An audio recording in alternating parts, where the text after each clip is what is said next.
Get ready to embrace debate. First Take starts now. Coming up on today's podcast, the NBA Finals kick off tomorrow. Which team has the bigger motivation? The Spurs looking for revenge or the Heat going for a three-peat? How many games would this year's Heat team win against Michael Jordan's 93 Bulls? And which quarterback would you want for the next 3 years, Brady, Manning, or Luck? The First Take podcast starts right now. Good morning and welcome into First Take. I'm Kerry Chow, in for Kerry Champion, in for Stephen A. Smith, his radio partner, Ryan Ruocco, dressed snazzy as always. Thank you. Bracelet, I didn't even recognize. Yeah, that's right. Yeah, masculine bracelet that I'm rocking. It is very masculine. Very masculine. And in for Skip Bayless, of course, fabulous Freddie Coleman. What's going on, sir? Oh, what? Oh, you got a bracelet too. All right, yeah. Respect, not as masculine as yours, but we're trying to hang in. Very good. Trying to hang in. What's up with you? Where's yours? Yeah, I guess so. No bracelet for you. Didn't get that memo. Coming up, are the Browns being disrespectful to Johnny Manziel? No one puts Johnny in the corner. What Cleveland is now saying about Johnny football, and how about LeBron James and the Heat matching up against Michael Jordan's Bulls? A former Bulls great says no chance they win. But first, the epic NBA Finals rematch. Spurs and Heat get underway tomorrow night on ABC. San Antonio is still seeing Jesus Shuttlesworth step back and hit that three in Game 6 of last year's Finals. Tim Duncan said earlier this week the Spurs will get the job done this time around. But are Timmy's comments creating more motivation for the Heat? Knowing Timmy, that's not trash talking. I don't think he meant it like that, but obviously, we're very motivated and we want to try to get it done. Man, I don't need no more motivation. I got enough motivation. I'm going to explode if I add any more motivation. Exploding with motivation. Yeah, all right. Which team truly is more motivated, Spurs or Heat? Ryan, we'll start with you. Oh, it's the Spurs. Without question, the Spurs are the more motivated team. They have gone an entire year reliving that Game 6 image over and over and over again of Ray Allen hitting that three in the corner. That has been a nightmare for them. That's motivated them. Tim Duncan just illustrated for you, he articulated right after Game 6 that this is the matchup that the Spurs have been waiting for. This is exactly what they wanted. And when you think about Miami's motivation, it's the accumulation of rings, right? That's what LeBron's drive is right now. It's about getting as many rings as he can on his legacy quest. I'm sorry, is this not also about the accumulation of rings for Tim Duncan, for Tony Parker, for Manu Ginobili, for Greg Popovich? Whatever is motivating Miami historically, it also could be motivating San Antonio historically as well. Yeah, okay, we're not in a Jordan versus Duncan the way we are a Jordan versus LeBron, but at the same time, there is nothing like revenge to motivate a team in sports. And when you lose the way that the Spurs did last year, their entire season has been defined by trying to get back to that place and erase that memory from last year. And now they actually have that opportunity. There was a chance that the riding memory of their careers was going to be that shot from Ray Allen. And that was going to be the lasting image, even with everything they had built. Now they have a chance to wipe that away. They actually will not ever have to think about it again if they win this series. So I don't think you could have more motivation than San Antonio has in this series. I don't even think it's close. I think they are by far going to be the more motivated team. Well said. All completely wrong as far as I'm concerned, because to your point about LeBron accumulating rings, LeBron James is always going to be the most scrutinized athlete in the NBA. He may be the most scrutinized and maybe the most polarizing athlete in sports, because as much success as he has had, I don't recall any player on that kind of level that he's been at that takes so much criticism from media people, from fans, even from fellow players in the NBA. I don't recall that ever happening to anybody like Michael Jordan or Wilt Chamberlain, people like that, or even in other sports.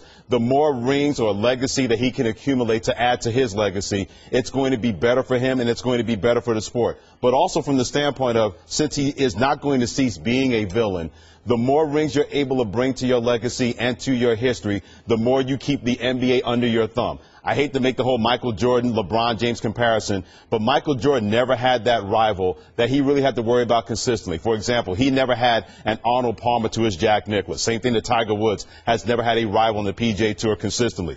LeBron James in the same boat where he does not have that one rival. Now, it would be great if both of these teams can meet in the NBA Finals for the next 2 to 3 years. Then we'll have a little something going on there between San Antonio and Miami. But if you're the Miami Heat and you know exactly what's at stake, because now if you get a three-peat whatever people have had to say about you, comparing you to the Bulls teams or to the great Lakers teams from 2000 to 2002, the last three-peat champion, you can say, well, we did a three-peat. Don't give me the whole watered-down version of the NBA. We were able to make that work. So, yeah, revenge is a great motivating factor for the San Antonio Spurs. I'm with you on that from that standpoint. But to say that they have more motivation than a guy that is thinking about history and he wants to be closer and closer to that Michael Jordan line. No one's ever going to get closer to that Bill Russell Boston Celtics line when they won 8 straight championships in the 60s. But for me, as much as San Antonio is motivated, LeBron has a whole history motivation in terms of the more rings I accumulate, the more I can keep the NBA and teams like San Antonio, guys like Tim Duncan under my thumb. Yeah, but you know what? That's more abstract. When we talk about history, I really don't think guys are constantly thinking about that. I think when you have what San Antonio went through last year, that's way more real to the Spurs, and that is something that actually does sit with them. Yeah, I'm sure from time to time LeBron James is thinking about his ring accumulation, and we know that he's motivated by trying to catch Michael. But that's a far-off idea. When you're talking about history, I don't think that really stays with you on a daily basis. And the disrespect card, he gets criticized card, I'm sorry, it's done. It's over, Freddie. It's not going to end, Ryan. It's never going to end Freddie, from that standpoint. We wanted to criticize LeBron James passing to the corner in Game 5 of the Eastern Conference Finals against the Pacers. It was met, maybe one or two people questioned. I know Skip did. I know I did on my radio show with Stephen A. Oh, so you were the two. Yeah. You were the two exactly. leading the charge. Me and Skip ride together. But immediately it was met with a chorus of, you can't criticize this man. LeBron James is no longer in that place.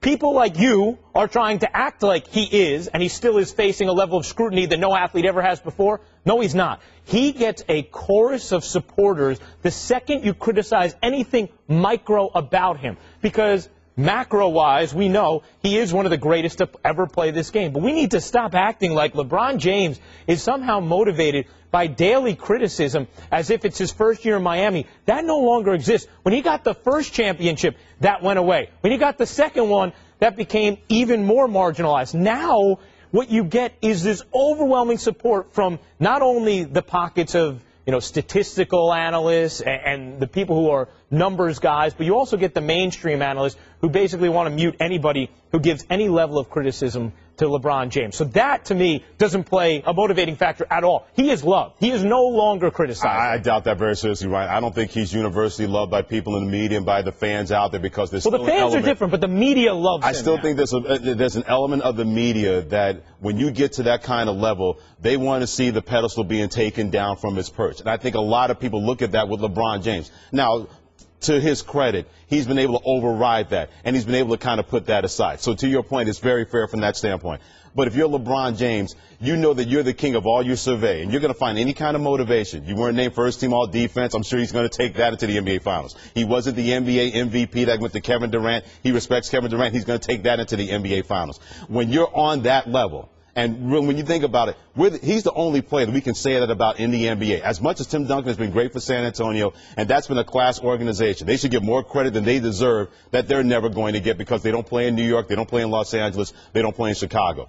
But when you're that guy and you're on the top of the mountain, you don't want anybody to even believe for 1 second that you can ascend to that. And for a lot of people, they're still going to hold it against him that he left Cleveland. Whether we want to admit that or not, there's still those main pockets of people that are going to do that. If you're LeBron James, the best way you shut those people up, you keep winning championship after championship after championship, then there's nothing that anybody will be able to say. He looks at it from that kind of history. He doesn't want to just be a guy that won championships. He wants to be a difference maker in history. But are you trying to tell me right now, Freddie, that he, right now, in this moment, in these finals, is motivated on a game-to-game daily basis by the people who are still mad at him for leaving Cleveland? Not as much because of that, because I think he's put that in the past. People won't let him forget about it, but he hasn't even If you're dealt mad with about that, you're always going to be mad about that, no matter how many rings he wins. From that standpoint, Ryan, I hope he is still mad about that, because the more he wins championships, the more that anybody can't bring that up and throw it in his face by saying, look what you did to Cleveland. He can say, well, you know, I made a business decision, and I made the best decision for me to go win championships because I could not do it in Cleveland. He could say what he wants about him exploding with motivation. Look, it's the NBA Finals. Let's be honest about this. He should be motivated Both enough. teams are going to be ridiculously motivated. Right. They both have ample motivation, right? This is a fun thing for all of us to debate. But we know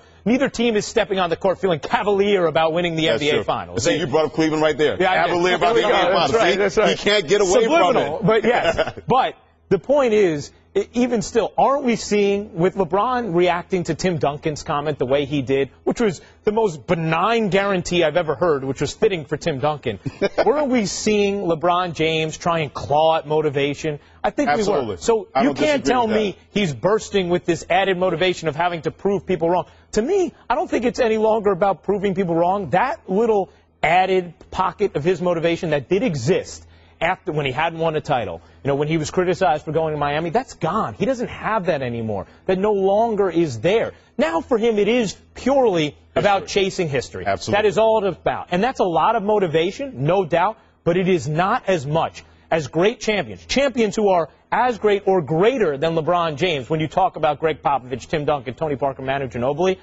it's not as great as what they are trying to overcome. They are trying to exercise the only demon they have in their Hall of Fame careers.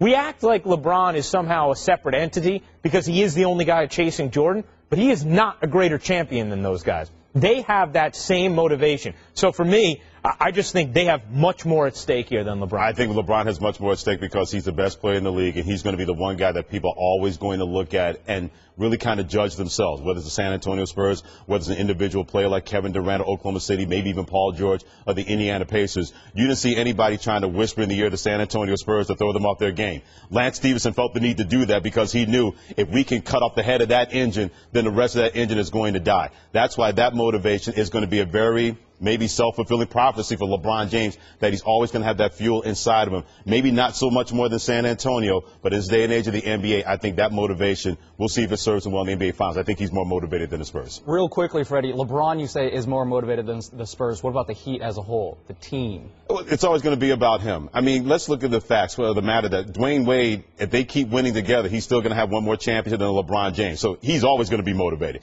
Chris Bosh does not want to be the half to the 2.5 men of the Holy Trinity of Miami. Oh, yeah, exactly. Too late for that, no question. But he's going to be motivated to win championships because that adds to his legacy. Because people look at him and say, you know what, that guy's a really important part of that basketball team that is never going to be celebrated the way LeBron and Dwayne Wade. That's why I love the Spurs from the standpoint of they're not worried about adding to their legacy. They just want to win championships. And they have not won one since 2007. To me, that may be as much of a motivational factor for them compared to what happened last year where they had that series and let it get away in Game 6. All right, the Heat gunning for that three-peat. And today's Twitter debate is, in a 7-game series, how many games would this Heat team win versus Michael Jordan's 1993 Bulls? Are we doing that? Oh, we are doing that. We're talking that.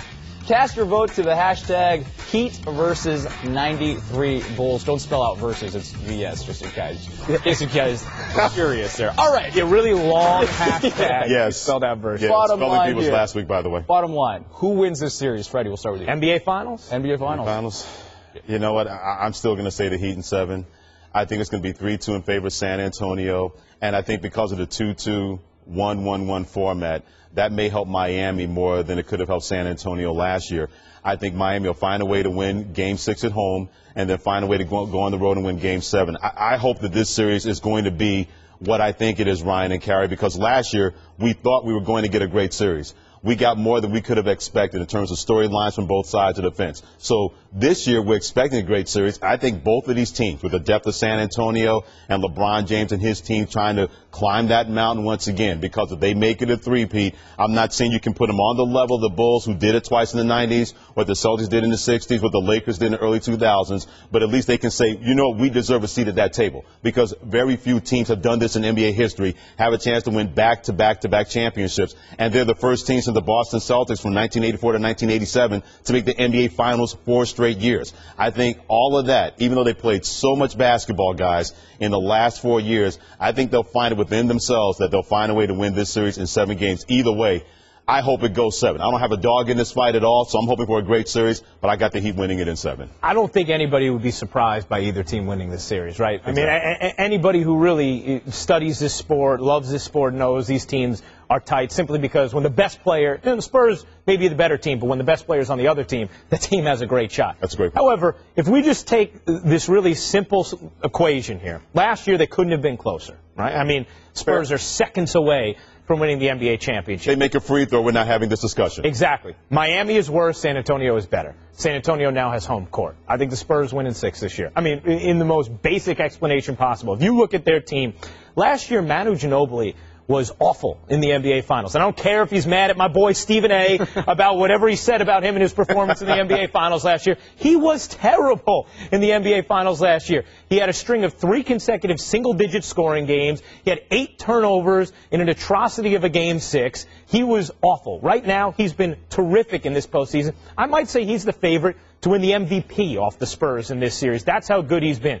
That's a much different Manu Ginobili than what you were dealing with last year, where he was also much less healthy than he is this year.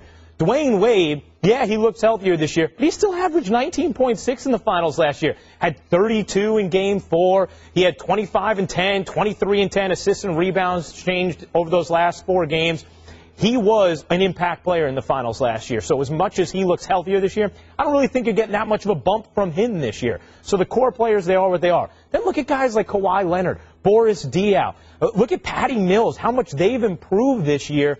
Norris Cole's defense has gotten better this season, but I don't know if any of those role players from Miami have gotten better. In fact, I'd say the role players have gotten worse. Losing Mike Miller is significant. He played a big role in those NBA Finals last year. So I think when it comes down to it, San Antonio's players on the periphery, and that's a little disrespectful to Kawhi, but those 4 through 7 players on the roster have all improved. Manu, significantly healthier, significantly better. Miami, worse incarnation than they were last year. I just think the Spurs are a better team, and I think they also have home court advantage this year. I think they take this series in 6 games. I think the Miami Heat love the fact of what you just said. To go back to our motivational part of the program, they love hearing stuff like that. You know what? If I'm motivating the Miami Heat, my head's going to swell. But then you should get a cut of the check then, because you kind of help them in the championship. I don't think they care what I think. I know they don't care what you say, but I'm sure there are plenty of the people that feel the way that you do, that they can look at themselves and say, you know what?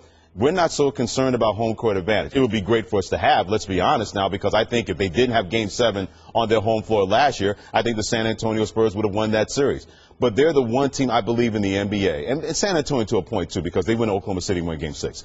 But I think Miami Heat is the one team in the NBA. They love the fact when people say, well, we got home court advantage, now we have it over you. And then they can say, you know what, you may have home court advantage. You may never see that 7th game. Because the Indiana Pacers talked loud and proud last year, if we get Game 7 on our home court, we will beat the Miami Heat in the Eastern Conference Finals. Well, we're never going to know because it didn't get to the 6th game. Not trying to compare both teams. Because I'm saying, not comparing both teams. I'm not doing that. The Spurs are the picture of stability. Absolutely. And you could not be more combustible. Absolutely. No question about that. But at the same time, Miami looks at those situations the same. Okay, you got home court advantage, but you may never see a 7th game because we're going to take care of business before that. I think it goes 7, the Heat will win it. But to your point, if we get a 7-game series, all bets are up. I don't care who wins at that standpoint because I know we're going to get a classic series between 2 teams that right now have shown they have what it takes to maybe do this, not just this year, not just last year, but maybe for next year and the year after. Didn't you see like a little snippet, though, of how hungry Tim Duncan is for this chance? Oh, absolutely. I mean, that is Tim Duncan. That's as subdued a superstar as we've ever seen, and he couldn't help but share with us that this time it was going to be different. And I think that, to me, now, I know he's not a guy who has the ball in his hands the way, the way a swing man like LeBron can be or a point guard can be. And a lot of times that's something we lament with big men when they make guarantees. Okay, your teammates still got to help you out. Right. Tim Duncan has teammates who are going to put it in his hands. Tim Duncan just carried his team in a Game 6 on the road in overtime against a younger, more athletic, talented Thunder team. He is still capable of being a beast. And I think you're going to see that competitive fire, which we've always heard about, even if we don't see it overtly. I think you're going to see that come out. This man wants this championship. He does not want to go out on that note last year, and he certainly doesn't want to compound it by losing another one to the same team this year. And I think as much as we talk about the heart of LeBron James, I think that is an X factor in this series. The fact that Tim Duncan, the greatest power forward this game has ever seen, wants this as bad as he's ever wanted anything in his career. And I think he will get it. And yet you still say that Ginobili might win MVP over? I do think so. There were opportunities. He's going to handle the ball a lot better, a lot more than Tim Duncan. Exactly. And there were opportunities for Ginobili last year in those finals. And he didn't come through, flat out. This postseason, he has been a beast. And I think he'll be motivated as well. He still has that tenacity, that heart. And I think he wants to erase what was that lasting memory of last season as well. And who knows, with Tony Parker and what he's going through with his ankle, maybe he gets the ball in his hands even a little bit more than we're used to. Think about the Hall of Famers on the floor. You got LeBron James, Tim Duncan, Dwayne Wade, Ray Allen. Those are guys for certain. Then you got potential Hall of Famers like Manu Ginobili, Tony Parker, Chris Bosh. We haven't seen anything like this in an NBA Finals series in a long, long time. Except for last year. Except for last year. But it's a year more removed. They're better last year than they were this year. That's why it's more definite. It's going to be good. Andrew Luck will look back on his career, and he'll have at least 2 or 3 Super Bowl rings. I really believe that. I believe he's the complete package. I think in 2 years, Andrew Luck will have defined himself as the best quarterback in the AFC. That's what I believe. Okay, my position on Andrew Luck has simply been he's the most prematurely overhyped superstar quarterback I can ever remember because he got such hype coming out of the draft. People were expecting what you're talking about, his rookie year. And he had the second most total turnovers in the National Football League to Mark Sanchez. Then all I heard last year, oh, this will be Andrew Luck's coming out party. This will be his year. And in 2 playoff games, he threw not 4 or 5. He threw 7 interceptions in 2 playoff games. 3 and 4. Mayor Bagashell. That's all. Just dismiss him, sweep him under the carpet, and go to the next year. So Stephen A. says Andrew Luck will be the best in the AFC in a couple years. Skip disagrees because there are still guys named Brady and Manning around. But how long will their window of eliteness stay open? If you had to choose a quarterback to lead your team for the next 3 years, guys, 3 years, who do you take? Brady, Manning, or Luck? Freddie? I'm still shaking my head at Skip Bayless saying Andrew Luck was overhyped or overrated. Does he see the roster of the Indianapolis Colts and that guy has gotten that team to the playoffs in his first 2 years? What? I was equally shocked, yes. You're articulating this perfectly, yeah.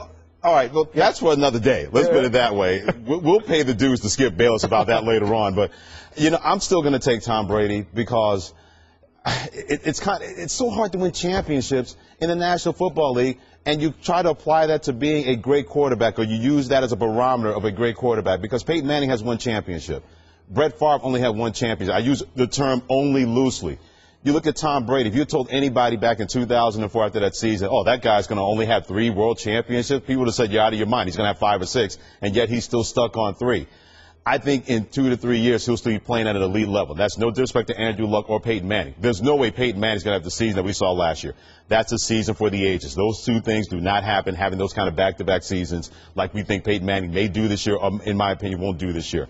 But I think in 2 to 3 years, because the Patriots continue to realize we can't just rely on Tom Brady to do this by himself. As great as he is, we can't expect him to raise the level of pedestrian receivers and think we're going to win a championship. That works in the regular season. You'll win a playoff game, but you're not going to win a world championship that way. They felt so strongly about that they went out and got him Brandon LaFell. I mean, I hear you. Believe me, they need to add more and different weapons. I completely understand that. I think they're going to be able to, and they realize that.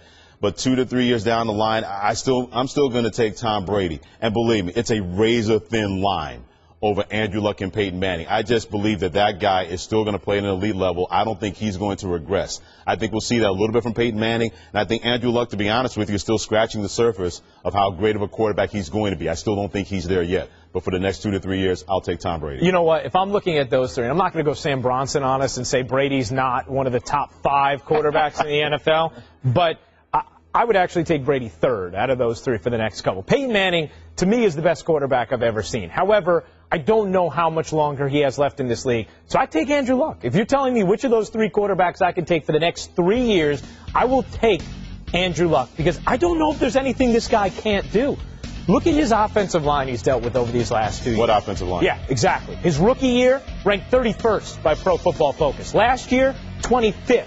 He went through a head coaching change midway through his first season, dealt with a completely different offensive coordinator in his second season, had his only trusty target go down with a torn ACL in his second season. Still has figured out a way to make it work. He halved his interceptions in year number 2. He only threw 9 picks last year. We can all focus on the 7 in the playoffs, but to me, if you were going to say what's the most sensible thing for a young quarterback to still struggle with, it would be turnovers. And then more so, it would be turnovers in the postseason. What I love is this guy is fearless. He's not afraid to take a hit, bounce back, keep going. I don't care about his interceptions in the Kansas City game. He still led them to a win in that game. Exactly. Yeah, he overcame that. And physically, you take him over the other two guys, and it's not close. You know, Peyton, you still have some concerns with. Plus, you know, he's older, more fragile. Tom Brady, he's not the specimen that Andrew Luck is, simply when you talk about his ability to move. Andrew Luck is a very mobile quarterback. It's not just about designed runs when we talk about the ability to use your legs. It's about scrambling, creating extra time for your receivers, avoiding a sack, and then running for 15 yards. Okay, yeah, occasionally there's a design run, and yeah, he has the body on a keeper to get you that yard whenever you want it to. But he also, with those offensive lines, he started every game over the last couple of years. He's taken a pounding and gotten up every single time. He's done this without having much around him at all. They traded his running, or they bring in a new running back, too, midway through the season. I'm not that confident that they will build a championship team around them. The Trent Richardson trade doesn't make me very confident in their ability to build a team around him. But for me, over the next 3 years, I think by the end of next season, we will be talking about Andrew Luck as the best quarterback in the NFL. Heading into the 2015 season, I think that's the way we will be talking about him. He's the only young quarterback, in my opinion, that you can say is getting close to what I call the four horsemen. Drew Brees of New Orleans, Tom Brady of New England, Peyton Manning of Denver, and Aaron Rodgers of Green Bay. To me, those are the four elite quarterbacks in the National Football League. That's no disrespect to Phillip Rivers of San Diego or Matt Ryan of Atlanta and what Cam Newton was able to do with the Carolina Panthers. But those guys are very good, but they're only four horsemen as far as I'm concerned. Andrew Luck is the one guy that I could say, okay, there could be a fifth horseman, maybe even midway through next year, maybe at the end of next season, because for what you said, Ryan, all those attributes, you're right. He's a moose that can run. Yeah. And I'm not talking about a small guy. We're talking about a guy that can get out there and make plays inside the pocket. That is the perfect animal, actually. Yeah, he is a moose. Missing the antlers, right. and everything like that. He may do the antler dance in the end zone. We'll see if that becomes a marketing thing for Andrew Luck. But Mel Kiper Jr. told me about this guy when he hadn't even started a game at Stanford. He said, Freddie, Coleman, I'm telling you right now, that guy's going to be an NFL stud. I said, what are you seeing that nobody else is talking about? He said he has the makeup mentally and physically that whatever you throw at him, he's going to overcome it and he's going to succeed. And that's exactly what he's done in the first 2 years of the National Football League. But the one thing we're going to find out, it is so hard to even not just win a playoff game, but to win 2 playoff games and then win that one to get to the Super Bowl. And I still wonder, with the personnel or the lack of personnel that's around him, if he, at this point, the next 2 to 3 years, will be able to overcome that. I know Tom Brady can do it. I feel he can do it. I think Peyton Manning can do it, too. I just wondered that about Andrew Luck. And look, the narrative, nobody's going to say Andrew Luck is the best quarterback in the NFL if he hasn't won a title. But I think if you said, who would you pick to start your franchise with, which this question is, who would you take for the next 3 years, you take Andrew Luck. And I know, realize it's a 3-year period. Peyton could still be playing, could still be at the top of his game. He's defied the odds. Tom Brady could still be playing at a very high level. But when you just look at the makeup of Andrew Luck, if you put the right things around him, he also, I like to use the Ernie Accorsi method of, do I want this guy to be my quarterback or not? Can he take me down the field, put it in the end zone when my team's down 4 in the final 2 minutes?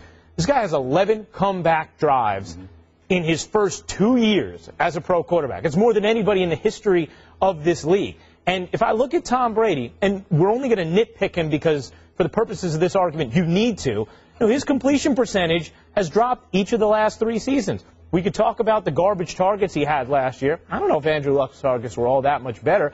And Brady, I watched a lot of those games. I broadcasted a couple of his games last year on ESPN Radio. He missed a lot of open receivers last year, too. As much as he did not have a supporting cast that was worthy of even an AFC championship run offensively, he did not have a Tom Brady-like year, even if you're just examining him.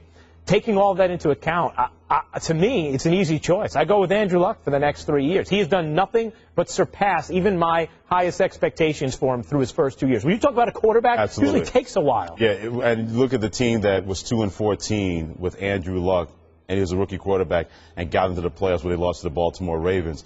I just look to your point about Tom Brady and the garbage targets and everything like that. Yeah, he didn't have a Tom Brady year. I think Tom Brady put a lot more pressure on himself because he knew he had to overcome not having Rob Gronkowski, not having Aaron Hernandez, and he was frustrated with his football team in the preseason. Andrew Luck doesn't have so much to deal with because people still don't expect that this Colts offense is going to be that good. So when you don't have that kind of pressure, it's easy to rise above it compared to a guy that's always under pressure like Tom Brady in New England, like Peyton Manning in Denver. None of y'all picked Peyton Manning, but he's posted more yards, completions, touchdowns, and a higher total QBR than both Luck. So apparently you're picking him. Yeah, I'm just saying. It hurt my soul not to pick him. I have a huge man crush on Peyton Manning, but in this case, I have to go with Luck. You got a bromance with Peyton Manning. Oh, absolutely. Best quarterback I've ever seen. The Heat have a chance to win 3 straight NBA championships, but former Bulls forward Horace Grant says if Miami faced Chicago, they'd get worked. Here's what Grant told WSCR-AM in Chicago. The Heat wouldn't have had a chance. We would have locked them up, especially with the rules today. Michael would have had a field day. And we asked you earlier on Twitter how many games the Heat would win versus the 93 Bulls. Here are the results. 1 game, 81%. 2 games, 3.1%. 3 games, 7.7%. 4 games, 8.1%. All right, guys, we'll put you guys on the hook. 81%, wow. How many games would the Heat win against the 93 Bulls? Ryan, we'll start with you. You know, I've always said First Take has the most intelligent audience of any show on television, and now I know that is absolutely true because 81% of the audience Stop sucking up the people on out there. the money there with one game is right. It would now.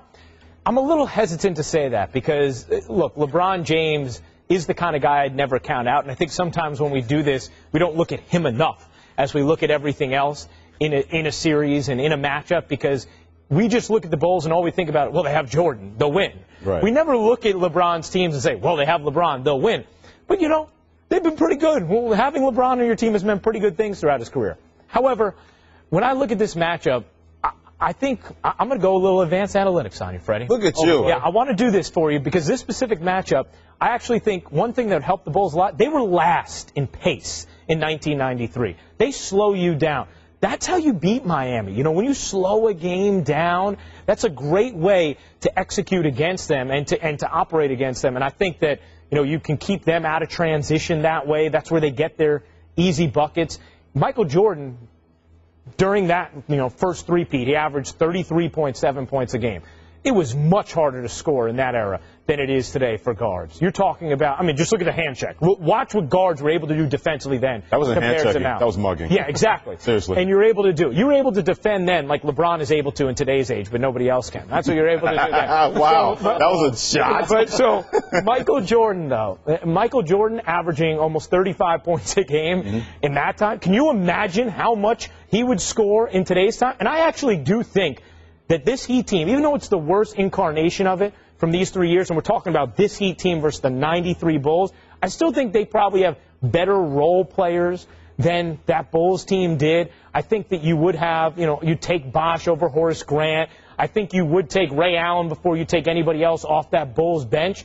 But I'll take Jordan in his prime and Pippen in his prime versus LeBron in his prime and Wade not in his prime. I think the Pippen-Wade difference is a big difference, too, when you're looking at those specific years. That's Pippen as good as he gets. Right now, Dwayne Wade, none of us would say that about. So I think it's a few things. First and foremost, the Bulls stylistically, I think, could play with them. Secondly, I think we have no idea just how much of a beast Jordan would be playing in this era. And then also, I think the difference in the Robin of both of those teams being in his prime or not would swing the Bulls' way. And I think they take care of business in 5. Besides, Freddie, when Jordan plays a finals matchup, he doesn't go 7. 6-0. He does not lose, and he does not go 7. And I'll give the Bulls the respect of saying it would only go 5. Well, you use analytics. I'm going to use people-lytics when it comes to this series between the Heat and the Bulls. You make me seem like a nerd when you say that, man. I will confirm nor deny. Let's put it that way. No, he's not a nerd as far as we know. No, I think they would have gotten 2 games. Yeah. But I still think the Bulls would have won. To your point about role players, I'm going to give you the guys that at any given time, whether it's LeBron James, Dwayne Wade, Chris Bosh, would have had to deal with on the front line for the Chicago Bulls in that 91-93 team. Cliff Livingston, a big guy. Stacey King, not a good defender, but still a big guy. Bill Cartwright, Will Perdue, Scott Williams. The smallest guy among those guys was Stacey King, and Cliff Livingston at 6'8". You can't teach height. And if you're that kind of goaltending team, and as good and underrated defensively as the Bulls were, people talk about Jordan and Pippen on the outside. On the interior, they really slowed down a lot of teams. Patrick Ewing never was able to have a good series against the Chicago Bulls or any other big man. And I think that would be the one deciding factor. As big as LeBron James is, and believe me, guys like that in a series like that, they're going to have their say one way or the other. It would have been a lot harder for him to get 25, to get 27, because at any given time he's encountering so much height and so much depth along that Bulls front line. And they were so good with Tex Winter on the staff of Phil Jackson of teaching outstanding defense in addition to the triangle offense. One game, they would have gotten two because LeBron James would have been able to win one game. He'd have been a hard guard for the Chicago Bulls. But on the other side, it would have been much harder to guard two guys, and Michael Jordan and Scottie Pippen, because Dwayne Wade is a good defender. Not now. Who's he going to level off? You can't put him on Michael Jordan. At that point, he might go for 45. But if you put him on Scottie Pippen could get 25. We're talking about one of the 50 greatest players in the history of the NBA. I think with all those, and these are the kind of barbershop arguments I don't mind. It's like somebody saying, I'm going to go to a barbershop and start arguing about OJ and leave. That's what this is, as far as I'm concerned. But I look at history, and I look at the way teams play. If you wanted to speed up the Bulls, they could get out in transition, and they could spread the court with their shooters, whether it's John Paxson or B.J. Armstrong or Craig Hodges. But to your point, Ryan, if you slowed the game down and made it a slugfest, that's exactly how they had to play and how they could win that way, deal with the Pistons and the Knicks all those years. And if you look at that 93 matchup specifically, the Suns were a team that did get out and run. They were the most offensively efficient team in the NBA that year, and the Bulls still were able to hang with them and beat them in 6 in the finals. Bulls were the second most efficient offensive team that season. So you're talking about the Bulls in a tougher defensive era being a more efficient offensive team than the Heat were this year, and also being able to lock down or beat the best offensive team. So they got defensive when they had to, and they were a top 10 defensive team anyway. I just think if you put them in this era, they would just have an even easier time.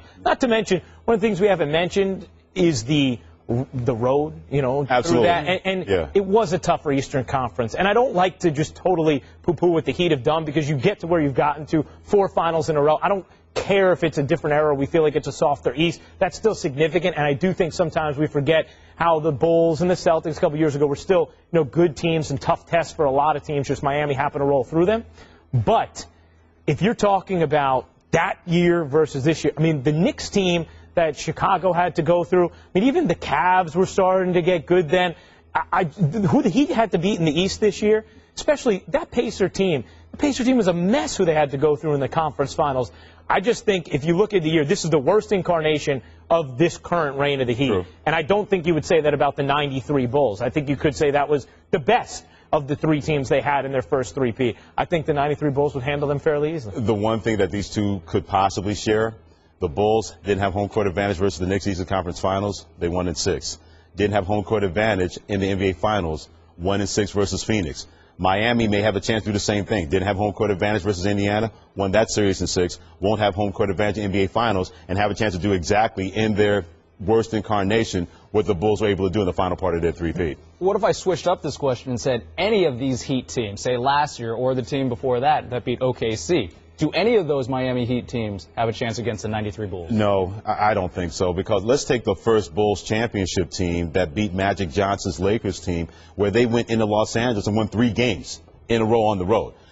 People still forget about that because the Lakers won game 1 and then didn't scratch another game in that series.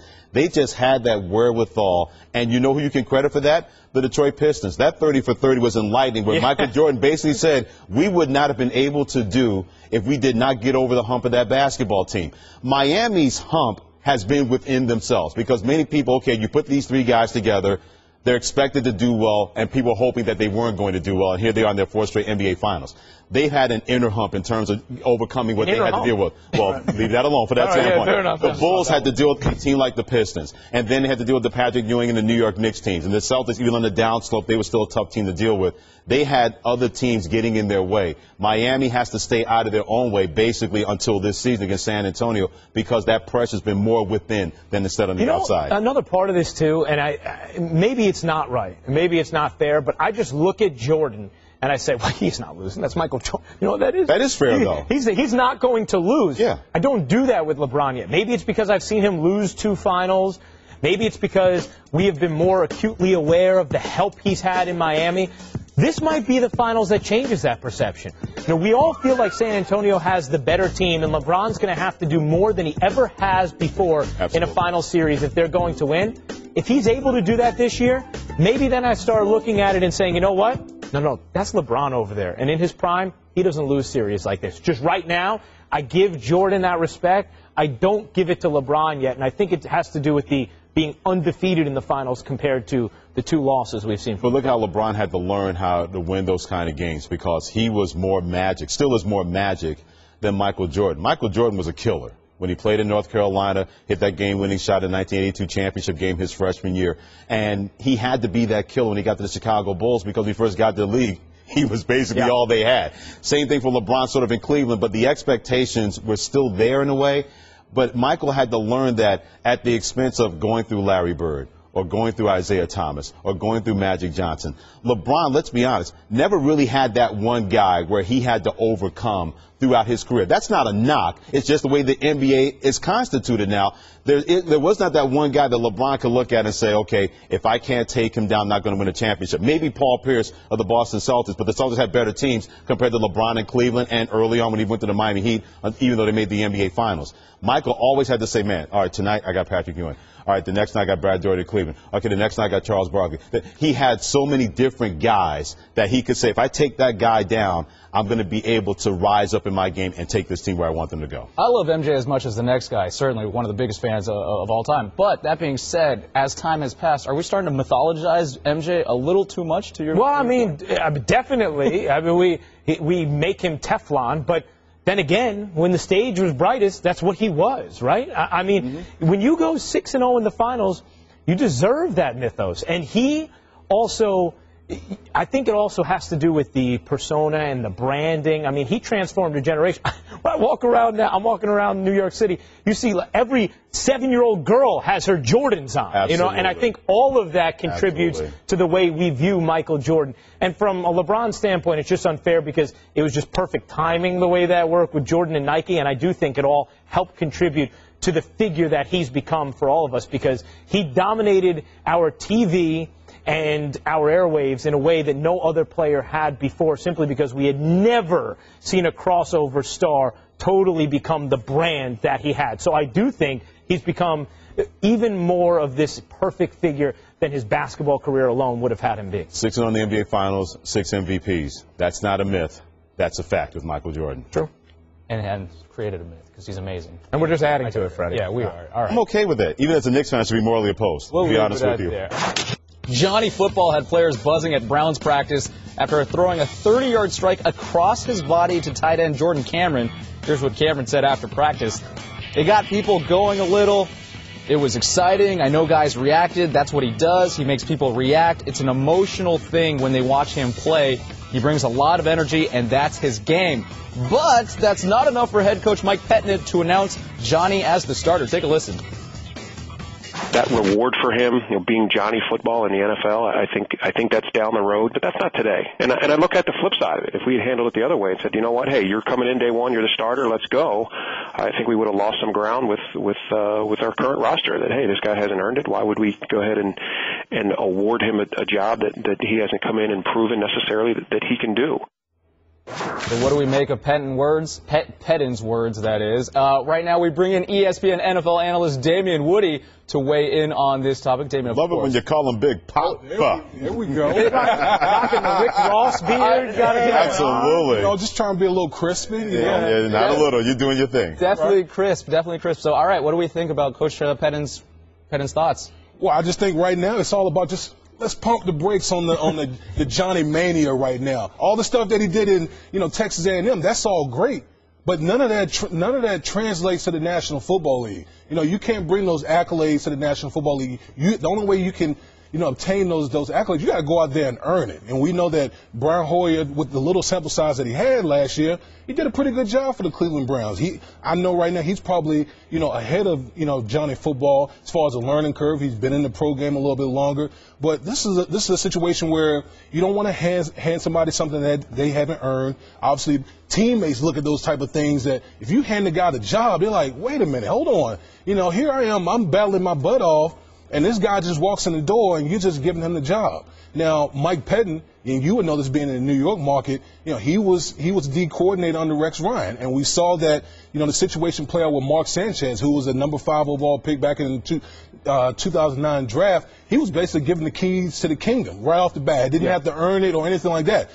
Obviously, the first 2 years, we go to the AFC Championship game. He got all the, the glory and everything that comes with the quarterback position. But soon after that, everything went downhill. And I think some of that has to do with, the coddling that the organization was heaping upon him. I think that really hindered his development. And I'm pretty sure that Mike Pettin saw those things, clearly being within that organization, said, you know what, when it's my time to be a head coach and run a team, that I'm going to do some things differently that I did, that what I saw with the New York Jets. And I think that's what's playing out right now with the Cleveland Browns. But see, here's my thing, Damien. Look, it's ridiculous for him to be named the starter at this point, especially after he throws one good pass at OTAs or after he threw 3 picks at OTA. But I think the Browns have created a situation where we all are honing in on this in a different way than we would have, because they've expected us or they've created an expectation within us where we think they're going to continue to knock him down. They drove him into the ground so fiercely after he was drafted that at this point, whenever I hear anything good about him, oh, that's different than the message they were sending. I think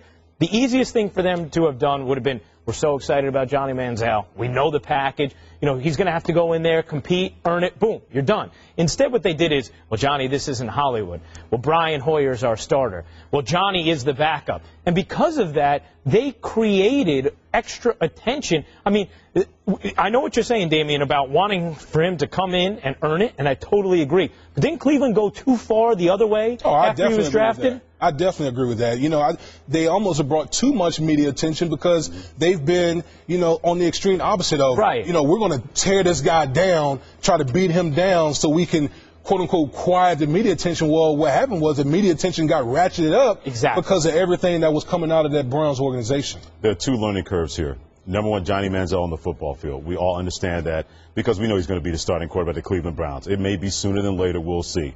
But number 2, this is a learning curve for the Cleveland Browns organization because, let's be honest, they have not had a celebrity like this in this organization. I can't remember where somebody has come into this organization with so much hype, where this guy is known more than anybody on the Cleveland Browns organization right now. If Johnny Manziel walked down the street with Brian Hoyer, guess who's going to get the lion's share of attention? Brian Hoyer is going to feel like Elaine on Seinfeld, where everybody's in the office, she gets kicked off to the side because they're focusing on somebody else. Because that's something that the Cleveland Browns are trying to figure this out too. Johnny Manziel is trying to figure out how to be the best quarterback he can be in the football field. We know that's going to be a hard deal because look at that division. The Ravens are going to be better, in my opinion, than they were last year, and their defense is going to be better. I think the Pittsburgh Steelers, that defense is going to be better. I think they win the division. And the Cincinnati Bengals, if they get all those rough customers coming back, those are 6 games where, whether he's playing or not playing, that he's going to have to learn the speed of the National Football League. But then the outside of that is Cleveland thinking, okay, how are we going to handle this but not stifle Johnny Manziel? Because we know what we've gotten. At least we think we know what we've gotten in Johnny Manziel. He's going to be a big-time personality. But are we going to allow that to hinder his progress and hinder the progress of this football team? So I just wonder which learning curve is going to be harder, at least initially. Is it going to be Johnny Manziel learning to be the NFL quarterback that a lot of people are hoping he's going to be in Cleveland? Or how is Cleveland going to deal with somebody that, let's call it as it is LeBron-esque when it comes to being a personality and having that outsized personality really take over this organization? David, when you were with the Jets and Mark Sanchez comes in, and I'm not comparing Sanchez, the hype, to say what Johnny Football is dealing with, but as a teammate, when you see things giving, like the keys given to Sanchez, how did it make you feel, and what were the guys talking about? Me, I didn't have an ego. It's hard. You won't find too many offensive linemen with the ego. I didn't care. I just wanted somebody back there slinging, rocking around. We're going to run the football. Let's go with some games. But I can't, I can't speak for all of my teammates. Some guys, they sit back and they'll say, man, look, I've really been working hard trying to, win a spot, and here a guy comes in, and he's automatically given the keys to the kingdom. And some guys in a locker room resent that. And that's not just with the Jets or the Browns, but that's all across the National Football League. But how about, forget the job and winning a job or not, how about just the attention? Like when Mark does that, was it GQ he did with the shirt off photos his rookie year, whatever it is? Johnny gets that kind of attention. is there resentment in the locker room immediately from guys about that? Well, I always had a problem with it simply because I always felt like if you go out there and do things on the field, then it'll search you out rather than you go searching it out. And I know that Johnny has, he definitely has a celebrity because of his, terrific performance in college, and rightfully so. But now you're back at the bottom of the totem pole now. You're in the National Football League. None of the stuff that you did in college is going to matter now in the National Football League. So, that's why you hear a lot of guys say, listen, pump the brakes, calm down, all the endorsements and all that stuff. That stuff will come. Let's establish ourselves on the field first, and then once you do that, all that will happen. When you're talking about the learning curve before, Freddie, the one thing I think about with the learning curve that drives me nuts is the universal thought we had from everybody heading into the draft was, if you take Johnny Manziel, you got to orchestrate that offense around Johnny football. You got to make sure and build it around Johnny football. You got to do it his way. You got to go all in on that. Well, it doesn't seem like Cleveland is committed to that at all. So I agree. How is he going to learn to be Johnny football if he's with a team that has shown no signs of wanting to orchestrate their offense around him? Well, here's the deal with that, and Damon, you can speak on this as well. Any coach worth their weight in salt, you find out the best attributes of what your team can do, and you make sure you build that around your football team. If Johnny football's best attributes are what he brings to the table, and you try to force him into a situation where he's not going to be comfortable, well, that's not only not helping him, but how's that helping your football team? Right. For example, when RG3 first got to the Washington Redskins, they said, we can put spread option principles in because that's what he does best. And his rookie year, he was fantastic doing that until he tore his ACL in the playoff game against Seattle. If Mike Shanahan had decided to make him a pocket quarterback, there's no way the Washington Redskins would have won the NFC East that year. So if you're the Cleveland Browns, you have to use what his best asset is going to be and protect him with that best asset. Because believe me, he thinks he can run around and make plays outside the pocket. Michael Vick was caught by Ray Lewis. This guy's not as fast as Michael Vick. They will catch him. But if you're the Browns team and you know that you're going to need this guy to succeed, then you have to do everything in your possible power to make sure what he does best, we're going to protect him. What he doesn't do best, we got to minimize that and make sure we hide that weakness and accent his strengths. Should Johnny start? Since 1970, 78% of quarterbacks drafted in the first round started at least one game as a rookie. So he'll be starting at least 8. Yeah, he should be starting. Why are we all so hyped about Brian Hoyer, too? I mean, the guy had like one good game last year before he got hurt. And it's like, oh, this guy, you can't knock him off the throne. Like, really? They still have Tim Couch and Brandon Weeden in their minds. Yeah, that's we're not why. going to knock this guy off his throne. Damian Woody's going to join us a little later, of course. So we'll see you in a bit. Hang tight. Hang tight. I will. All right, stay crisp. ESPN Radio.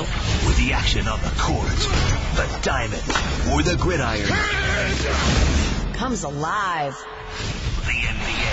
The Miami Heat have won the 2013 NBA title. Major League Baseball. The Boston Red Sox have won the World Series. The full championship series. The tide has risen again. The third time in 4 years. You're home for the best in sports play-by-play.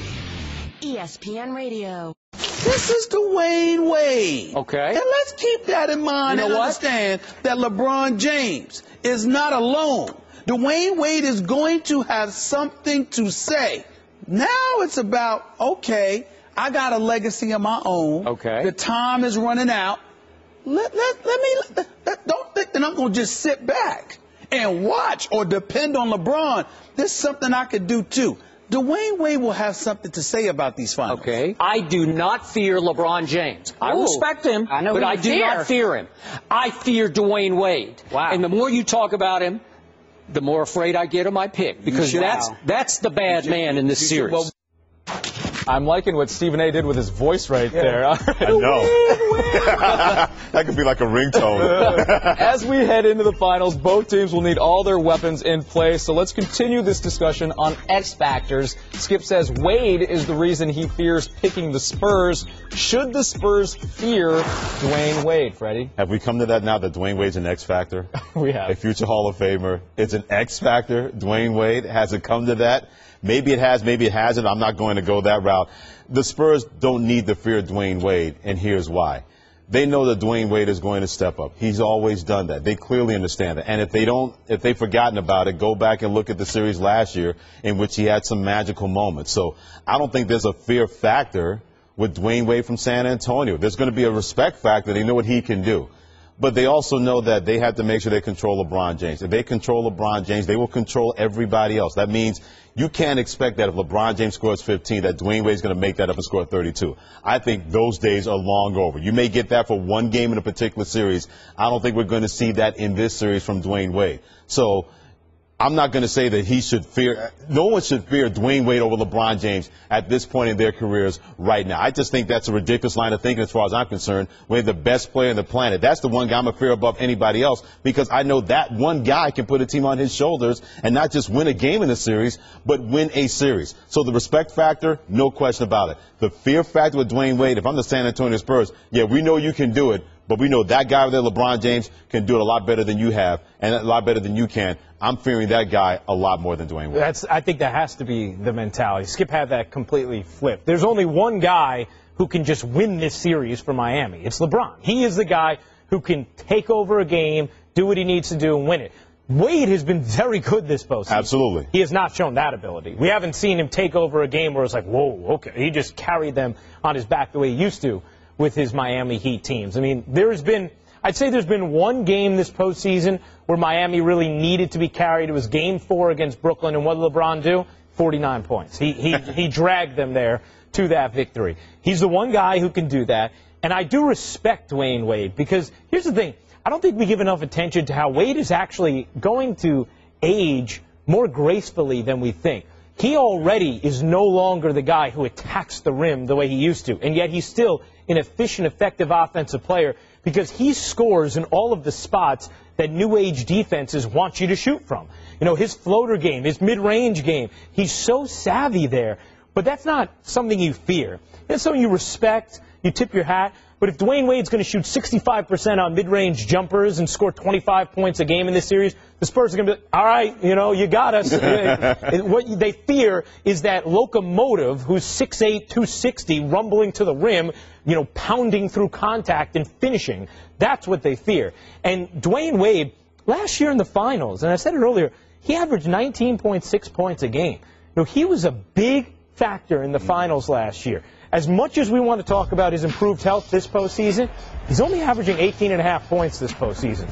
Is he all of a sudden, are you going to average 25 points a game in these finals? There's no way he's going to average that. No chance. So if I'm the Spurs, I don't fear Dwayne Wade at all. He is not the bad man in this series. It's LeBron James. I just respect him. I understand he's going to get his because he's going to get looks in spots where the Spurs allow you to.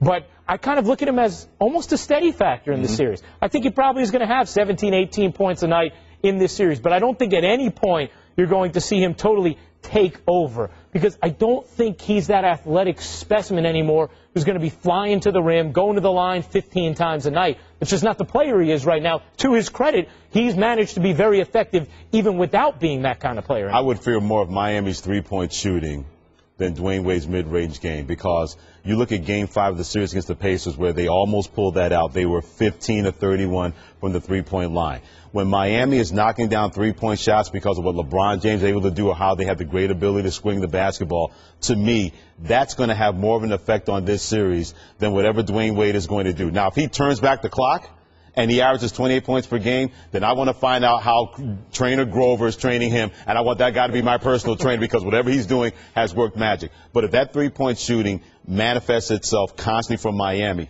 to me, that's a bigger fear factor from the San Antonio Spurs than what Dwayne Wade may or may not do as a Robin to LeBron James's Batman. Because if you think about it, what do the Spurs do? They pack the paint against LeBron. Absolutely. You know, that's what they do. They don't give him those free lanes to the rim. So kick it out. He has open shooters. They have plenty of shooters on the floor. I'd say, you know, there are going to be more times than there were last year where LeBron is probably going to have 4 capable three-point shooters around him this year because last year we laughed at Chris Bosh shooting from 3. This year we say that has a decent chance of going in, especially if he's in the corner. He's not as great as everybody's making him out to be from 3. Right, we're not talking about Reggie Miller here. Right, he's not a 40% three-point shooter. But he no longer is somebody who's just taking one every now and then. He's a very capable three-point shooter.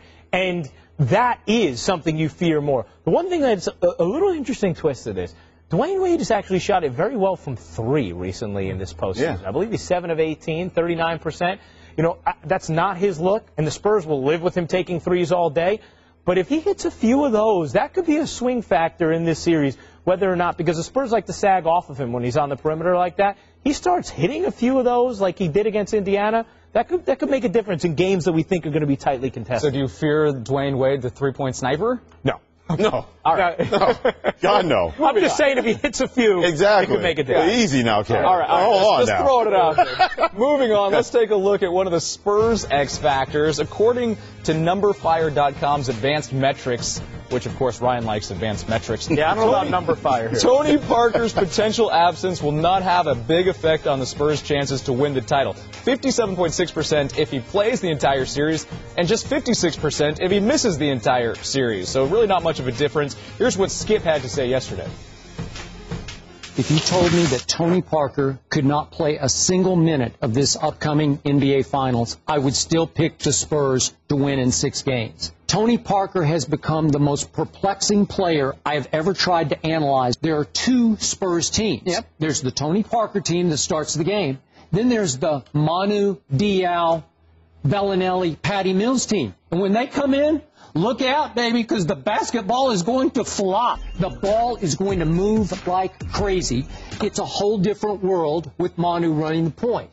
Skip says his Spurs are better off without Tony Parker. What should we expect from Parker, Ryan? But, I mean, first of all, that's ridiculous. So it's not just us, right? No, I mean, look, Skip's right about the way the ball moved, especially at times in that Thunder series when Parker wasn't on the floor. And Patty Mills, I do think, is a big factor in this series because we were talking about night and day from the player he was last year to the player he is this year. And he does. And sometimes you're going to have him on the floor with Parker, and it'll make a big difference. But when I think about what fuels Miami, I think about easy buckets in transition. How do you get them?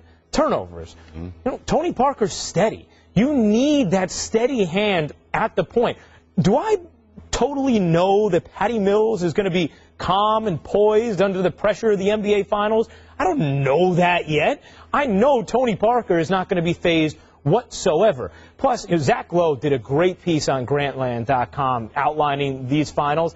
And one of the things that Tony Parker's really good at is when the Heat go and trap you, he'll wait out the trap and then just attack the guard of Miami, essentially in isolation. And he will break down Norris Cole, he will break down Mario Chalmers once he waits out that trap. I don't know that Patty Mills is going to be processing a hard Miami Heat trap that way. For all I know, he's trying to get it out of his hands too quickly and turning it over. I don't have that trust in him yet. He hasn't earned that from me yet because I haven't seen him on this kind of a stage. So, I mean, there's a reason that Vegas has Tony Parker as the man on the Spurs most likely to win the MVP.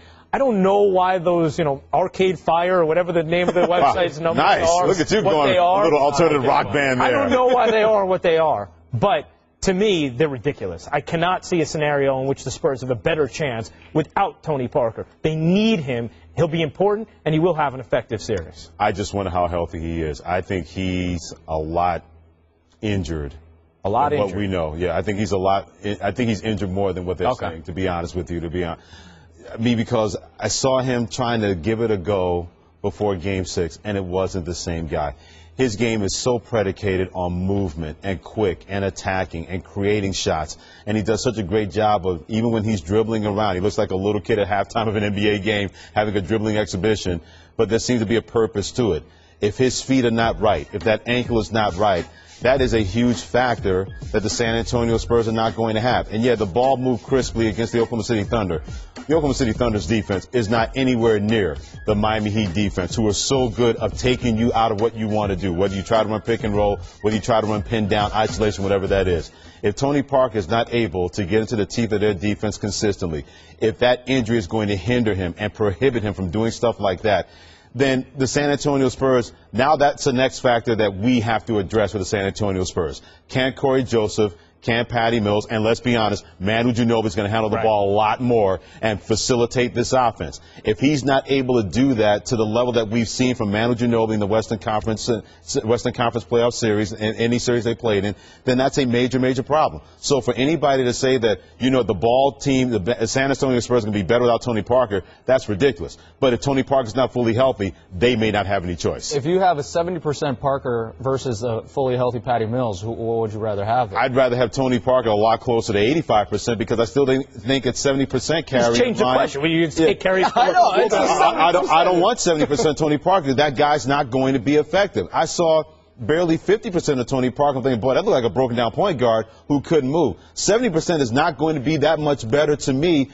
based on what he's going to need to do to be effective for the San Antonio Spurs. You know what? I'm not worried about his injury at all. I really am not, because I just feel like veterans know how to get what they need out of themselves depending on whatever inhibitions they're dealing with physically. And I also think the Spurs know. And I think Greg Popovich knows how to allocate minutes properly. Yeah, okay, maybe Tony Parker is going to play fewer minutes than he had before, but then he's going to make those minutes count more. And you can deal in those shorter stints with Manu running the point or with the ball in Patty Mills' hands. So honestly, I know that maybe over the course of the series, if it's a grind, it could become more of an issue, and ankles are very fickle. So this year calling Nets games with Darren Williams. Every time he jumped up, we were afraid he was going to come down and end up in a heap because his ankles end up having surgery on both of them. We see that is an injury that in basketball can go at any moment. I get that.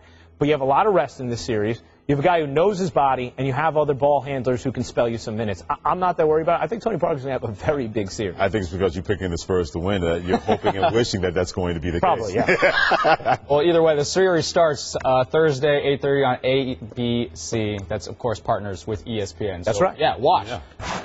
Is Tom Brady no longer a top 5 quarterback? What? That has become the question of the last 24 hours. Yesterday, Sam Monson of Pro Football Focus, writing for ESPN.com Insider, made the case that Brady's passing percentage under pressure has declined so much that he's slipped below Manning, Rodgers, Breeze, and even Phillip Rivers. Here's the guys weighing in. In terms of Tom being the 8th-ranked quarterback, I don't think there's 7 that I'd take in front of Tom. If I've got a team and I've got to score a touchdown and I've got 2 minutes left and I need a quarterback to move me down the field, out of all the quarterbacks in the league right now, I want number 12 for the Patriots. He does more with less and gets a game away from the Super Bowl. That Super Bowl against the Seattle Seahawks, I don't think that would have happened like that if Tom Brady was the quarterback. I still think he is the best quarterback in pro football, and I thought last year was Tom Brady's greatest year yet. He does more with less. He, with grit and guile, did things this last year that only a couple of guys in history could do. Quarterback is artwork, and he is the ultimate artist. Everyone's riled up, and Damian Woody's back at the desk. He's shaking his head. What's your forward? Man, it must be too much time in the offseason, man. Apparently. We're making up stuff now, man. Really? And then continuing to talk about it for days. On end. On a scale of 1 through 10, how off base is this? This is an absolute 10. This is easy. This is easy for me. I mean, listen, maybe I'm a little biased because I played with Tom Brady for 4 years with the New England Patriots, but there's no other quarterback that I would want leading my football team. Hey, look, when you look at the team from last year, number one thing you got to look at is all the different weapons that left the team prior. You got Wes Welker going over to Denver, and Gronk's health. He missed 9 games in the regular season. I think 11 total, including the playoffs. Then you got to incorporate a couple youngsters at the wide receiver position. Really, the only threat that you had is Julian Edelman, who's like mini Wes Welker, really. I mean, that's really the only guy that Tom Brady really had, and we continue to say Tom Brady does more with less. Now, was he off target some last year? Yes. In the AFC Championship game, did he miss a couple throws? Yes. Did the interior of the offensive line give him a lot of problems? Yes. I don't know any quarterback that can thrive with, that's harassed and under duress, in the National Football League. But I continue to say, give the man weapons. We saw what happened when Randy Moss came to the team. The man put up records. You give this man weapons and watch him go eat out there on the field. But it seems like every year we keep coming back to the table. When are they going to give Tom Brady weapons to let the man go out there and do what he does best? And every year it seems like he has to go out there and make it happen with guys that, be quite frank, we don't really know too much about. I wonder who has a bigger dartboard in the Brady household. Is it Tom or the wife? Throwing darts at the picture of Sam Monson for what he said about her husband and about Tom Brady. To your point, I can't believe we're having this conversation. I just think it goes to show that you talk about it's too long in the offseason where these things come up. It's also been too long for Tom Brady winning a championship because he has not won one since 2004. And believe me, nobody hates that more than two people in an organization, Bill Belichick, the head coach, and Tom Brady, the quarterback. So there's so much that he's been able to do. Is the standard too high? Maybe that's the standard too high, man. I don't know about the standard being too high. I mean, going to 5 Super Bowls. I mean, is it that high? I think with Sam though, he's not using narrative things like that. No, he's not. He's using numbers. He's using measurables. So Sam is not. He's not getting that out of. Well, Tom hasn't won a ring in 9 years, 10 years. That's not why he's saying that. He's saying that because he's looking at a variety of different advanced data and saying, you know what, this guy doesn't quite fit in to the top 5 the way that he used to. Now, that's all well and good, but I don't think there is a single GM in the NFL who wouldn't take him in their top 5, probably their top 3 if they were just trying to win for this season.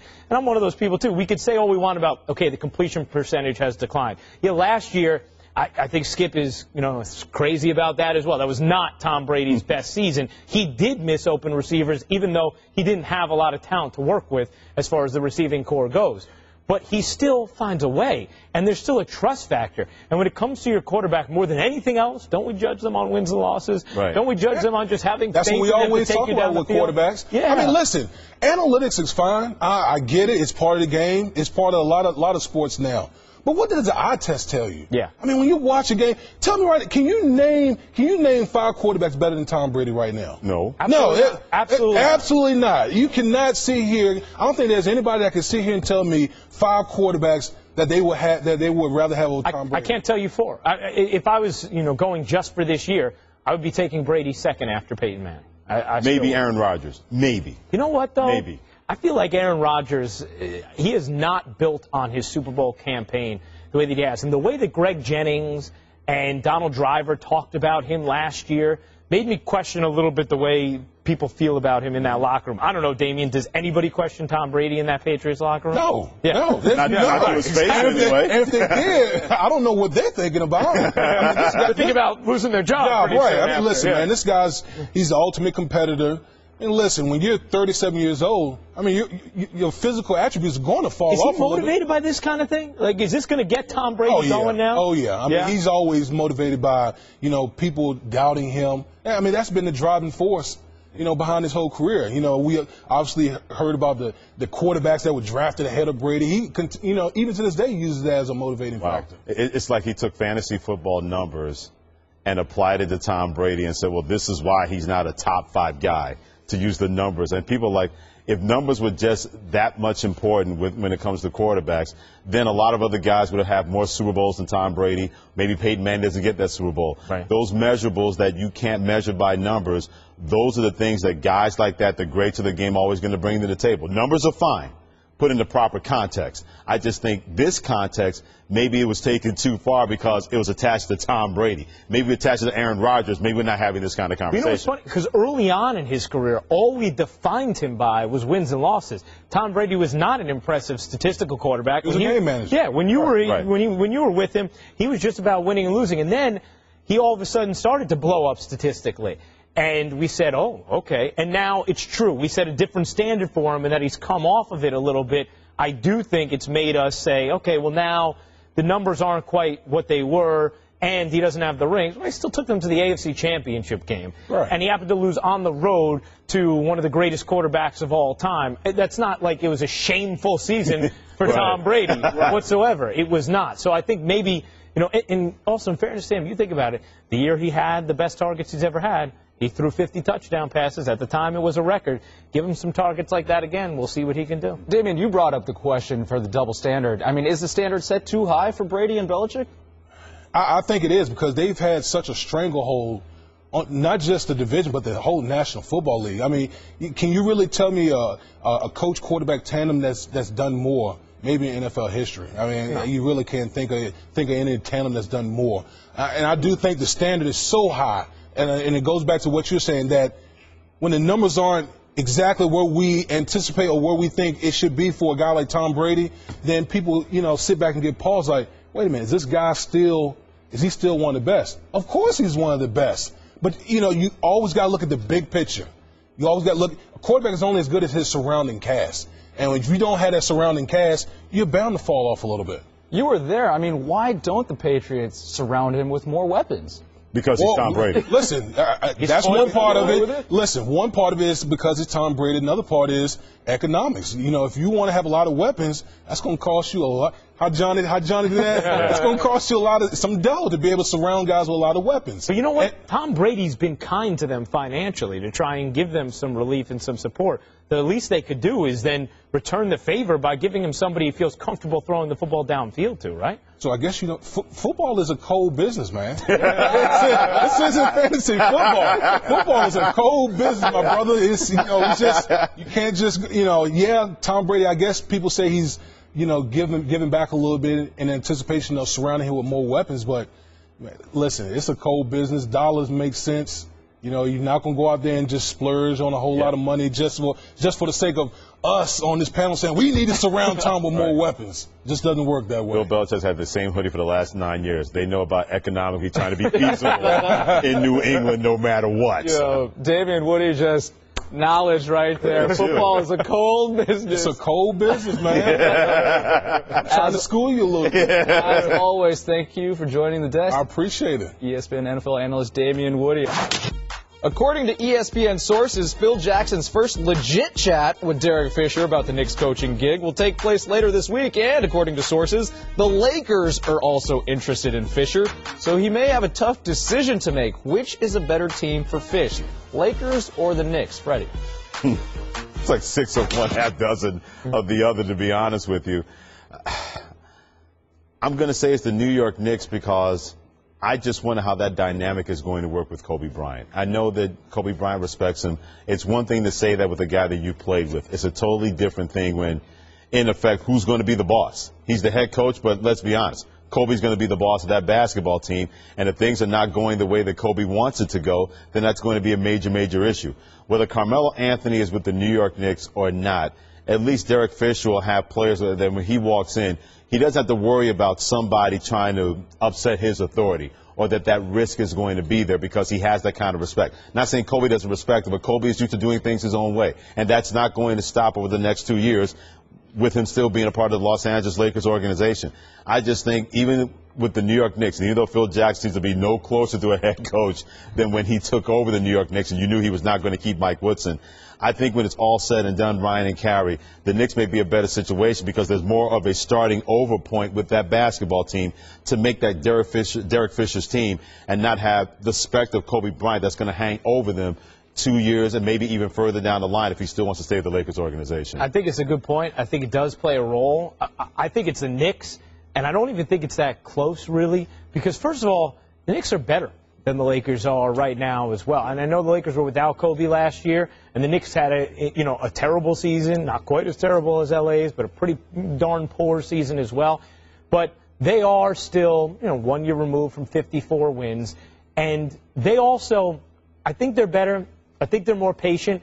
They're in the East compared to the West. I mean, Derek Fisher is going to have no chance at getting through the West next year whatsoever. Zero chance of that happening. And he's going to have a superstar who has this incredible competitive fire who's not going to have that patience at all. Now, Carmelo Anthony is going to want to win, but I think he could be somewhat understanding that it's not going to happen next year. Kobe Bryant has a much different clock. He wants this to happen immediately. That's difficult for Derek Fisher to deal with, I would think. Plus, more so than anything else, this is a totally new venture for Derek Fisher. Who is going to be his rabbi in L.A.? Who's going to help him through that? Who's going to teach him the ropes?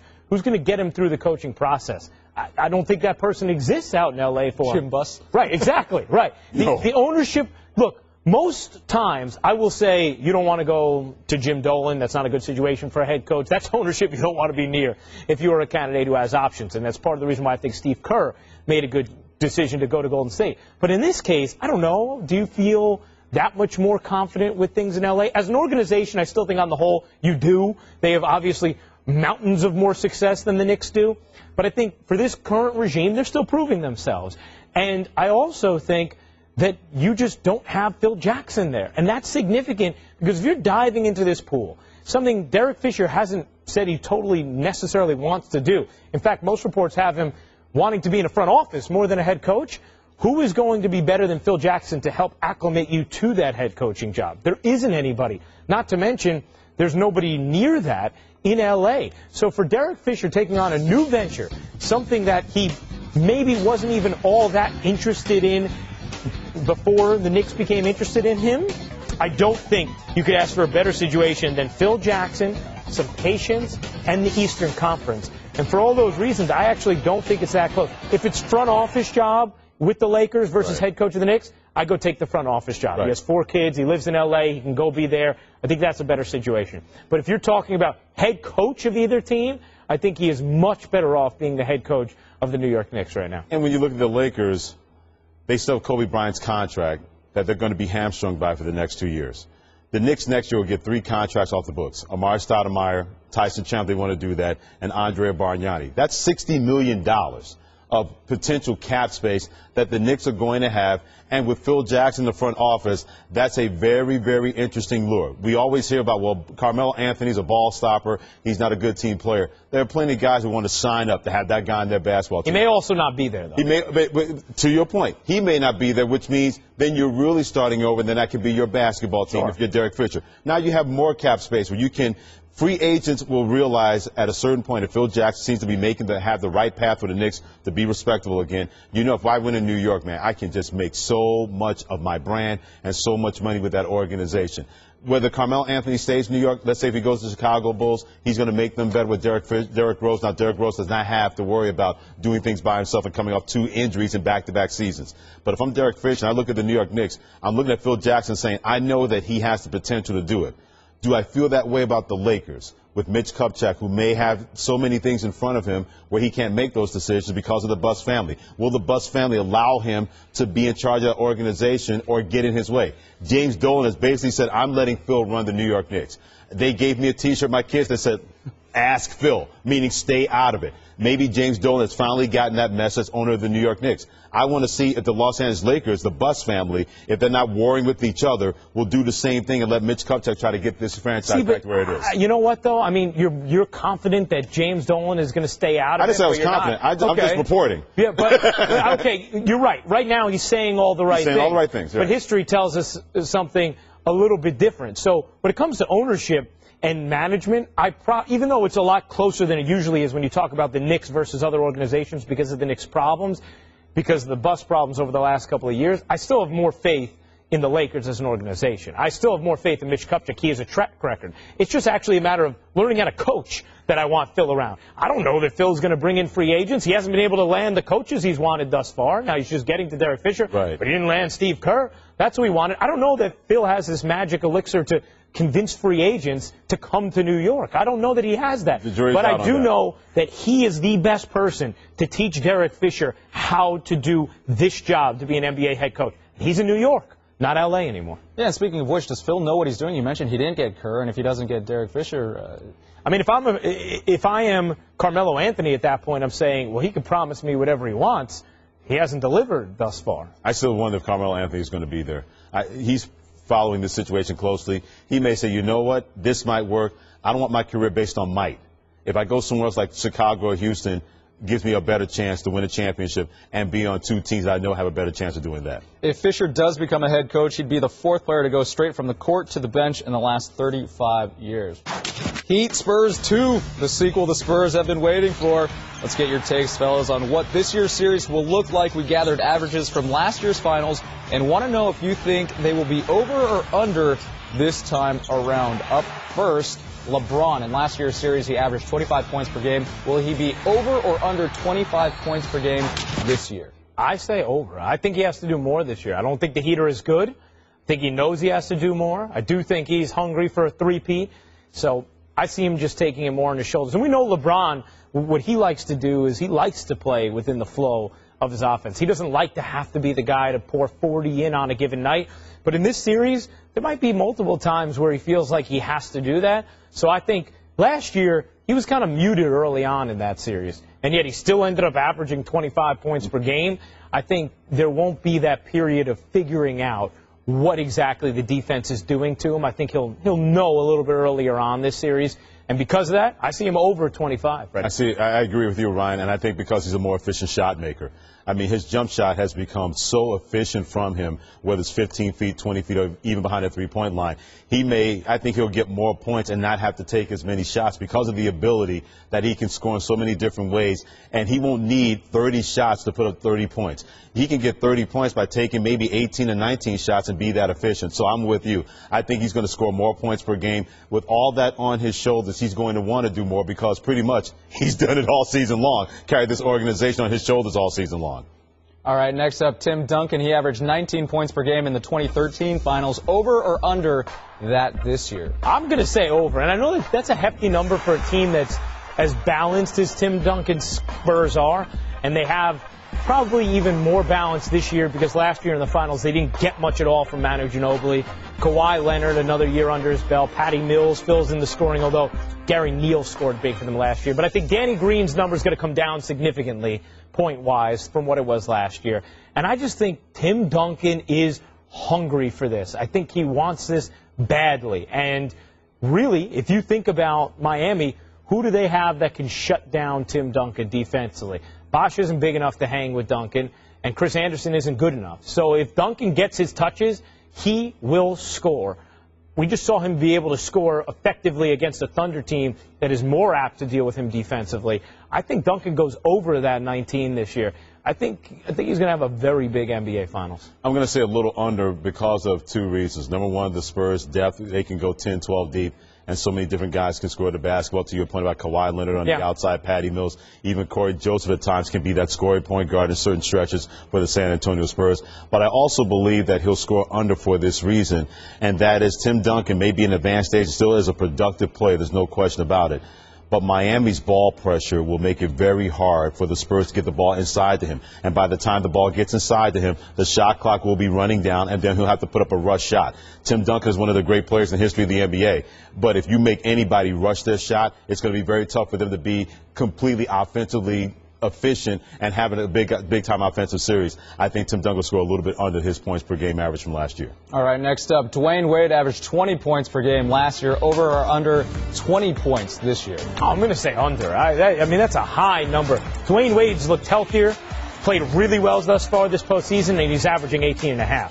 I don't know why when he goes up against by far the best opponent he's played yet, he's going to score more than that. I don't see it. I see a little bit over because I think it's going to be an up-and-down series because San Antonio can get up and down in transition. They're not going to slow the game down like we saw in years past with the San Antonio Spurs, and he really flourishes in the open court. I think he'll tick over 20 points per game in this series. Oh, you almost rolled your eyes on the over on this one. Well, because, I mean, he's going to be Dwayne Wade in the open floor from 2006. If anything, that open floor game will be more for him that he'll be able to get the spots where they can't find him and get better and more open shots instead of just attacking the basket all the time. All right, last one. Will the series go over or under 6 games? We kind of talked about that earlier. Over or under 6 games? Can I say push? Am I allowed to? Might as well. If it's 6, you can say push. This is not. I would not be taking over or under 6 games because I think it's going to end in 6 games. There you go. I think the Spurs are going to win this series in 6 games because I think there's something beautifully poetic about them exacting revenge and winning on Miami's floor in a Game 6 the way they almost did last year. Granted, it's different because this year they will be buoyed by knowing they can go home to Game 7 rather than have to play it in Miami with the switch up of the format. But I just see them, like I said before, they are great champions. They are in the business of the accumulation of rings, and I don't think any of them want the lasting sour note of their career to be last year's memory. And I think they totally erase it if they win the series, but especially if they clinch it in Miami, then it's even a little bit more poetic. So I say they win in 6. The fault lies not within the stars of Ryan, but within his prediction of making sure that Miami is not going to win this series. I'm taking the Heat in 7. I'm going to go over. I think Miami will be down 3-2 to San Antonio. They'll find a way to win Game 6 at home and then win Game 7 on the road and do a whole lot of to the San Antonio Spurs who think they're going to clinch this series on their home court or try to clinch it in Miami in Game 6. Either way, no matter who wins. I hope it goes 7. I hope this series is going to be everything that we've talked about and everything that we want, and I think we're going to get that from either of these teams. What is the over-under that Steven lets Skip hang out with him on South Beach? That's what I really 0. want. Oh, that's Push. Any chance? 0. Push. That's not I want a camera following them two going out in Miami. That's what I want. Yeah. It'd be fun. It'd be raging the Fountain Blue. That's right. Like you in Vegas last weekend. Yeah, that's good. Yeah. I was working there. I was covering UFC. Likely story you were working there. Anyway, real quickly, guys, prediction, Game 1, who wins? I'd say the Spurs win Game 1. They're at home. I'll take them. I'll take the Spurs in Game 1. Yeah, because of that. And Miami loves to lose Game 1. That's like a very big thing for them. That's right. And they usually take care of business and after then they win that. the next 4. Exactly. All so right, I got the Spurs winning Game 1. You guys heard it here first. Spurs look like they're winning Game 1. Ryan Ruocco, Freddie Coleman, I'm Kerry Chow. Thanks for listening to the podcast. First Take from San Antonio tomorrow at 10 a.m. Eastern, ESPN 2.